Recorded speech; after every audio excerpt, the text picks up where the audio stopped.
अभिजित दिपके पीएसआयवर भडकले, भेटायला येणाऱ्या लोकांना अडवत असल्याचा आरोप. दिपकेंनी पीएसआयला घराबाहेर जायला सांगितलं. मारकोटा नगरसेवक रमेश म्हात्रेला जामीन मंजूर. रमेश म्हात्रेला महाराष्ट्र बंदी, गोव्यात राहण्याचे आदेश. मुंबईच्या महापौरांना बॉम्बस्फोटाने उडवण्याची धमकी. अधिकृत आयडीवर मेल आला. शेअर बाजार, मेट्रोही उडवण्याचा इशारा. उपमुख्यमंत्री एकनाथ शिंदे नरेंद्र मोदींच्या भेटीला. शिवसेनेचे खासदारही उपस्थित. सुप्रीम कोर्टातल्या सुनावणीच्या पार्श्वभूमीवर भेटीला महत्त्व.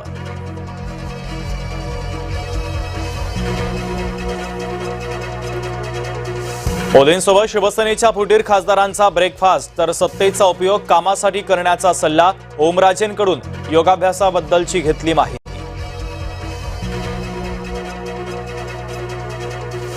नंदुरबारचे भाजपचे माजी जिल्हाध्यक्ष विजय चौधरींना अटक. माजी खासदार हिना गावित यांच्याबद्दल आक्षेपार्ह वक्तव्य भोवलं. जरांगेंनी निवडणुकीमध्ये उभं राहावं. भाजप आमदार प्रवीण दरेकरांचं आव्हान. आमदार पाडण्यासाठी देखील जरांगेंना शुभेच्छा. राष्ट्रीय ओबीसी महासंघाचं बंगळुरूमध्ये आज राष्ट्रीय महाअधिवेशन. मुख्यमंत्री देवेंद्र फडणवीस उपस्थित राहणार नाहीत. व्हिडिओ पोस्ट करत फडणवीसांकडून शुभेच्छा. मनोज जरांगे पाटील आजपासून पश्चिम महाराष्ट्राच्या दौऱ्यावर. सभा नाही, थेट समाजाशी संवाद अभियान.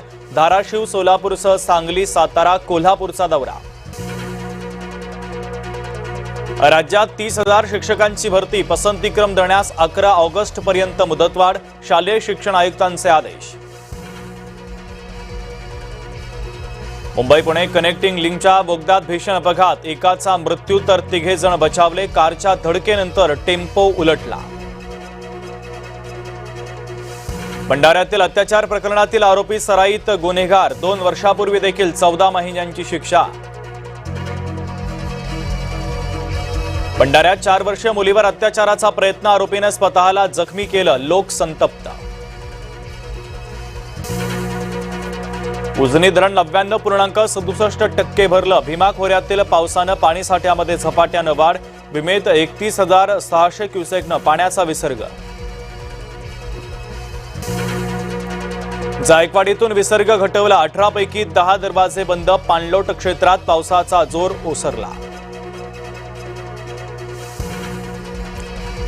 नागपुरातील अल्पवयीन मुलीच्या अपहरण आणि लैंगिक अत्याचारातल्या आरोपीला न्यायालयीन कोठडी. आकाश पारखे ठाण्याचा. नागपूरच्या तरुण डॉक्टरचा सांगलीमध्ये भीषण अपघातामध्ये मृत्यू. खुशी मुंदडाच्या जाण्यानं शोककळा.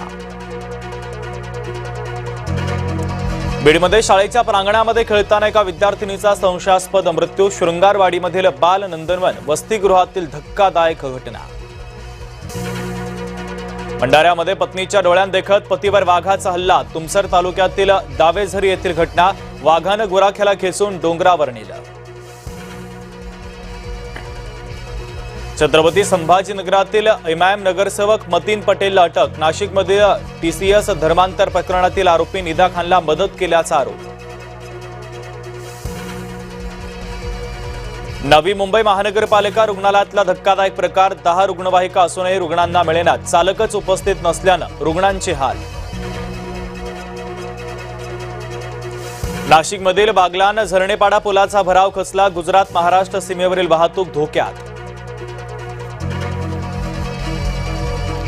यूपीआयच्या व्यवहारासाठी आता पैसे मोजावे लागणार. लोकसभेत विधेयक मंजूर. 2,000 रुपयांपेक्षा जास्त व्यवहारावर शुल्काची शक्यता.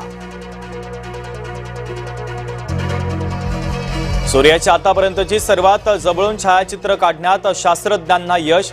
सूर्याचा पृष्ठभाग पहिल्यांदाच स्पष्टपणे नजरेस.